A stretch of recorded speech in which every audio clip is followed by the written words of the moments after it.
Hello అండి. నా పేరు డాక్టర్ స్ఫూర్తి. Fertility consultant 49 hospital Kukatpally branch. So, ఈరోజు మీ అందరి ముందుకి చాలా కామన్ టాపిక్ బట్ చాలామంది అడుగుతూ ఉంటారు రెగ్యులర్‌గా. ఆ టాపిక్ గురించి మాట్లాడడానికొచ్చానండి.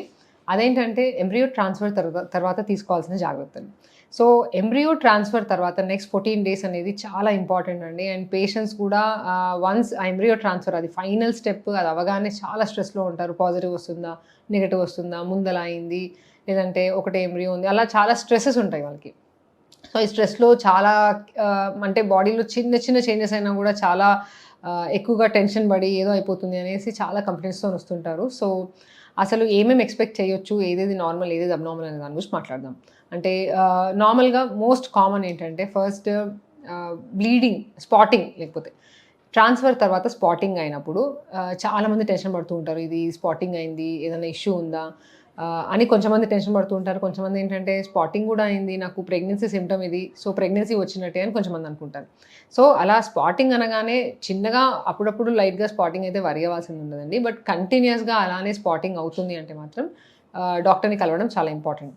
బికాజ్ ఒక్కొక్కసారి ఇంప్లాంటేషన్ టైంలో అంటే బేబీ పెట్టిన తర్వాత కొన్ని డేస్‌కి ఇంప్లాంట్ అంటే అతుక్కునే టైంలో స్పాటింగ్ అనేది చిన్నగా మైల్డ్ స్పాటింగ్ అనేది కామన్. అండ్ ఆల్సో ఇంకేమన్నా ఇష్యూస్ ఉన్నాయా? ఒక్కొక్కసారి ఏంటంటే ట్రాన్స్‌ఫర్ చేసే టైంలోనే సర్విక్స్‌లో ఏమన్నా ఇష్యూస్ ఉన్నా, లోకల్‌గా ఏదైనా ట్రామా అయినా గూడా ఒక్కొక్కసారి అలా స్పాటింగ్ రావచ్చు. సో, అలా కాజెస్ ఏంటి అని చూసుకోవడం చాలా ఇంపార్టెంట్. కంటిన్యూయస్‌గా బ్లీడింగ్ లేదంటే కొంచెం ఎక్కువగా బ్లీడింగ్ ఏమైనా అయినా గూడా spotting occasional spotting is okay. But ఎక్కువగా బ్లీడింగ్ అయినా కంటిన్యూయస్‌గా స్పాటింగ్ అవుతున్నా డాక్టర్‌ని కలవడం చాలా ఇంపార్టెంట్. అలాగే క్రాంప్స్ అండి. సో, ఇది గూడా చాలామంది చెప్తుంటారు. అంటే దీన్ని గూడా 2 రకాలుగా చూసుకుంటారు. పీరియడ్ క్రాంప్స్ లాగా ఉన్నాయి. ట్రాన్స్‌ఫర్ తర్వాత ఇలా ఎందుకొస్తున్నాయని టెన్షన్ పడేవాళ్ళు ఉంటారు. రిజల్ట్ రాకముందే. అలాగే క్రాంప్స్ వస్తున్నాయి. సో, ఇదేదో సైన్ ఆఫ్ ప్రెగ్నెన్సీ అని గూడా చాలామంది అనుకుంటూ ఉంటారు. సో, అలా మైల్డ్ క్రాంప్స్ అనేవి okay. Nothing to worry. But కంటిన్యూయస్‌గా పెయిన్ ఎస్పెషల్లీ క్రాంప్స్‌తో పాటు బ్లీడింగ్ గూడా అవుతుంది అంటే మాత్రం డాక్టర్‌ని కలవడం చాలా ఇంపార్టెంట్. అది కాకుండా next thing is rest. Most important చాలామంది అడిగేది బెడ్ రెస్ట్. కంటిన్యూయస్‌గా బెడ్ రెస్ట్‌లో ఉన్నాం మేడం మేము అసలు లేవకుండా అన్నట్టు అంటారు. సో, అలా అడ్వైస్ చేయము. ఏ డాక్టర్ కూడా ట్రాన్స్‌ఫర్ తర్వాత కంటిన్యూయస్‌గా బెడ్ రెస్ట్‌లో ఉండాలి. ఏ పని చేసుకోవద్దని చెప్పరండి. బికాజ్ బెడ్ రెస్ట్‌తోని దాని డిసడ్వాంటేజెస్ దానికున్నాయి. దాంతోని సీరియస్ సైడ్ ఎఫెక్ట్స్ కూడా ఉంటాయి. బ్లడ్ అనేది క్లాట్ అయ్యే రిస్క్ అనేది ఎక్కువ ఉంటది బెడ్ రెస్ట్ తీసుకున్నప్పుడు. సో, అలాంటిది జనరల్‌గా అడ్వైస్ చెయ్యరు. And next important thing is intercourse అని అడుగుతారు. సో, రిలేషన్‌లో ఉండొచ్చా అని అడుగుతారు. రిలేషన్‌లో ఉండొద్దు అని ఎక్కడా లేదండి. బట్ స్టిల్ ఒకవేళ డౌట్ ఉంది మళ్ళీ నెగెటివ్ వచ్చిందంటే దాని వల్లనే వచ్చిందన్నప్పుడు better to not have intercourse అని చెప్తుంటాము. And also next important thing ఇది స్ట్రెస్ అనేది కూడా చాలా ఇంపార్టెంట్ అండి. చాలామంది ఇప్పుడు చాలా ఆ 14 డేస్ చాలా స్ట్రెస్‌ఫుల్‌గా ఉంటారు. సో, ఏదైనా కూడా చాలా ఊతద్దంలో చూస్తారు. So, as much as possible stress ఫ్రీగా ఉండడం అనేది చాలా ఇంపార్టెంట్.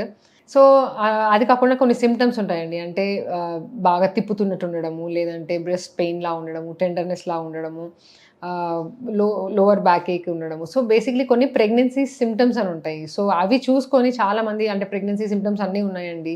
సో, నాకు ప్రెగ్నెన్సీ వచ్చేస్తుందా అని అలా కూడా టెన్షన్ పడుతూ ఉంటారు.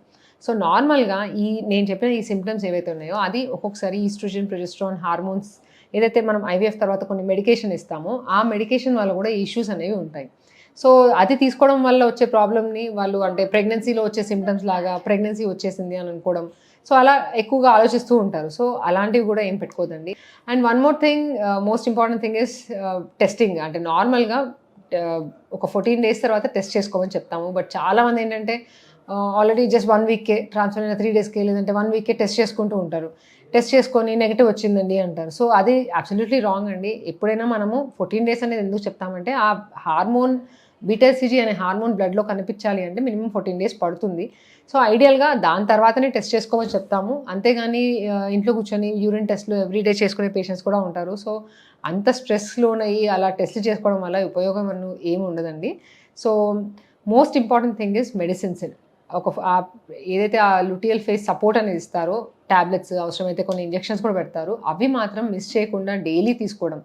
సో, అది చాలా ఇంపార్టెంట్ స్టెప్. అండ్ దాంతో పాటు స్ట్రెస్ ఫ్రీగా ఉండడము అండ్ ఆల్సో చిన్న చిన్న యాక్టివిటీస్ అన్నీ చేసుకోమని చెప్తుంటాము. కంప్లీట్ బెడ్ రెస్ట్ అనేది నాట్ ఎట్ ఆల్ అడ్వైజ్డ్ అండి. సో, ఇంకా ఈ టాపిక్ గురించి మీకేమైనా డౌట్స్ ఉంటే మీరు మమ్మల్ని సంప్రదించొచ్చు. Thank you.